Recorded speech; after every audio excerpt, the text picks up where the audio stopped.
არავინ ციხეში დამსვლელი არ არის, რასაკვირველია და ზუსტად იციან რომ ციხეებში არ წავლენ, იმიტომ რომ მათ უკან დგას სისტემა.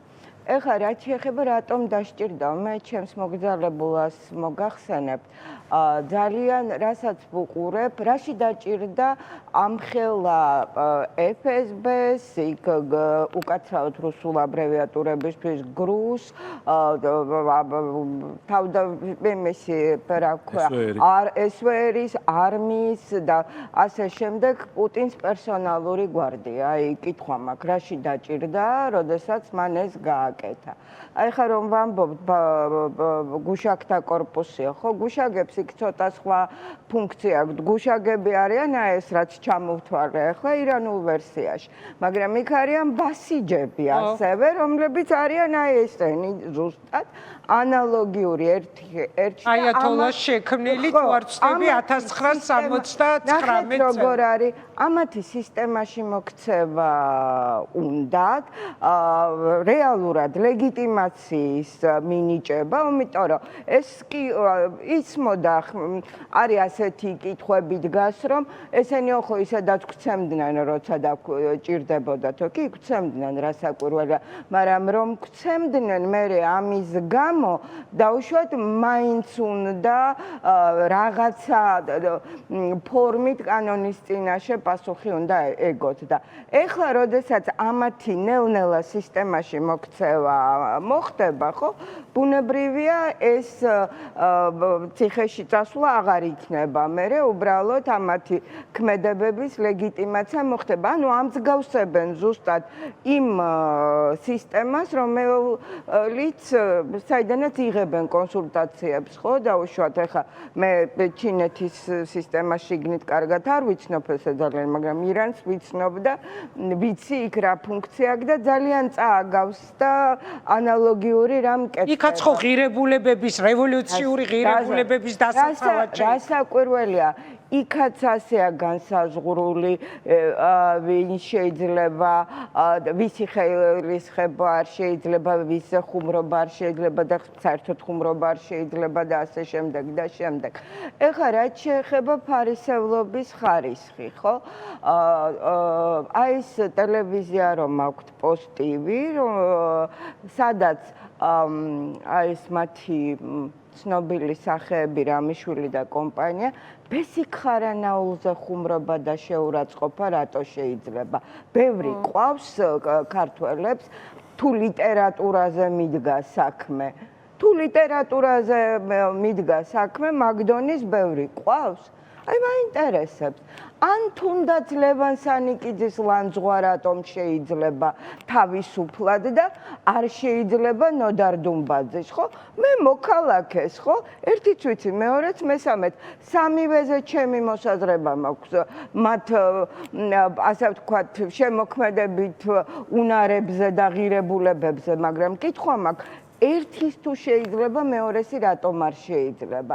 იმიტომ რომ ერთის ოჯახის წევრი სწორედ ამ ქართულ ჯიგრულ, ნახევრად კრიმინალურ, ნახევრად ელიტური სუბკულტურის წარმომადგენელია და დანარჩენების არა?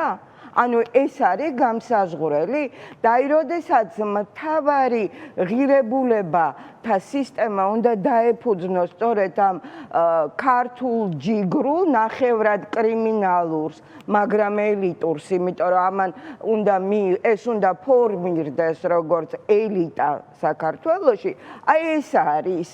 ნახეთ ჩვენ ზოგადად ხო, როდესაც ეპოქები იცვლება, ელიტების ცვლილებაც ხდება ხოლმე, ხო?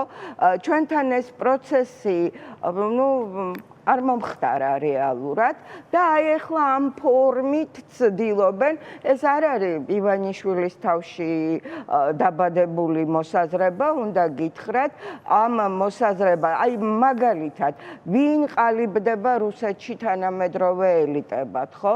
ძირითადად სპეცსამსახურების წარმომადგენლები, მათი ოჯახები და პარტიული ელიტა, რაც იყო საბჭოთა კავშირში.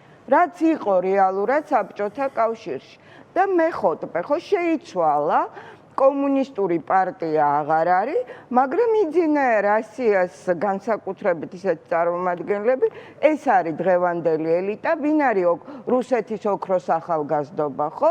მათი შვილები. რისთვის იბრძვიან ესენი, რა გონიათ, ბიძინა ივანიშვილის გარშემო მყოფი საზოგადოება?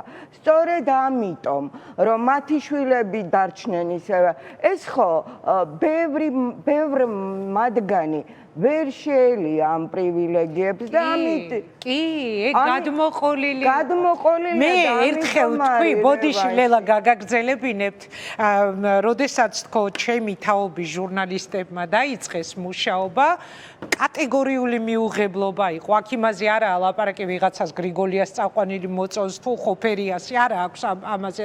მთლიანად თაობის მიუღებლობა იყო რაღაცნაირი და აი მე პირადად იცით რა მახსენდება, ერთხელ ვიკაბუკიას უყვებოდი სხვათა შორის, რომ ანუ ვინ არის აი ესეთი ადამიანები სვავდნენ ამ კითხვებს, საბჭოთა კავშირიდან წამოყოლილი პრივილეგიები რო ქონდათ მამების, ბებიების, ბაბუების და ანუ შენ არ გიღებდნენ, შენ ვინ ხარ საერთოდ? ვიღაცა ახალი თაობის ჟურნალისტს რა უფლება აქვს რომ კითხვას?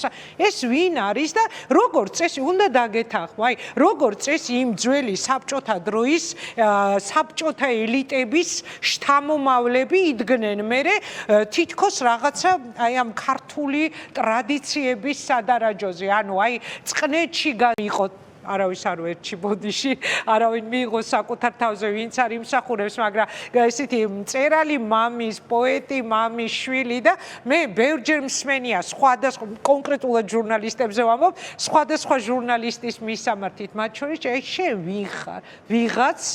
ვიღაც არამათი სოციუმიდან სხვათა შორის ყველა მიცის ჩემი დამოკიდებულება, ეხა ხუთიანი სამომრჩეველი რო არ ვარ, მაგრამ ეხა თემა მოიტანა და უნდა ვთქვა, აი 2003 წელს, როცა სააკაშვილი გახდა პრეზიდენტი და შეიცვალა ხელისუფლება, აი მაშინ დაინგრა ეს. მანამდე 2003 წლამდე ეს არა, ბევრჯერ ვიტყვი, ეს უნდა ვთქვა, თამამად ვიტყვი ამას რა. 2003 წლამდე იყო რაღაცა ესეთი კედელი აშენებული, აი ამ საბჭოთა დროის ოჯახებისგან შექმნილი ელიტის და ვიღაცებისთვის იყო შეუძლებელი რაიმე ტიპის წარმატების მიღწევა და თუ რამე მოიტანა აი ეს უნდა ვაღიარო ერთ-ერთი პირველი იმ ვარდების რევოლუციამ ეს ნამდვილად გაირღვა ეს კედელი ძავრცლად გამომივიდა, მაგრამ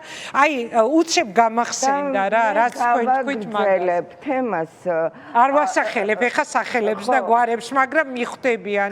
აი ნუ ეს ვინაა ეს ჟურნალისტი, რატო swams ამ კითხვას?